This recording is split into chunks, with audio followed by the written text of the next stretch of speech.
नाशिकच्या सातपूर एमआयडीसी मध्ये कोट्यवधींचा भूखंड घोटाळा झाल्याचा आरोप सत्ताधारी पक्षाचे आमदार सुहास कांदे यांनी केला। अर्ध्या किमतीमध्ये एकाच विकासकाला 21 प्लॉट विकण्यात आले। हा विकासक सरकारचा घरचा जावई आहे का असा सवाल विचारत कांदेंनी सरकारलाच घरचा आहेर दिला। यावर भ्रष्टाचाराला पाठीशी घातलं जाणार नाही अशी प्रतिक्रिया उद्योगमंत्री उदय सामंत यांनी दिली।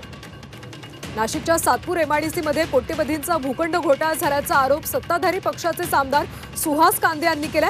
अर्ध्या किमतीत एकाच विकासकाला 21 प्लॉट विकण्यात आले। हा विकासक सरकारचा घरचा जावई आहे का असा सवाल विचारत कांदेंनी सरकारला आता घरचा आहेर दिला।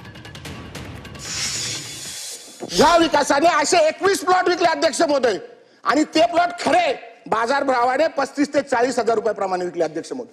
म्हणजे अध्यक्ष महोदय, ह्या नाशिकवाल्यांना, आमच्या एमआयडीसी वाल्यांना, आमच्या गोरगरीब मराठी माणसाला प्लॉट मिळत नाही।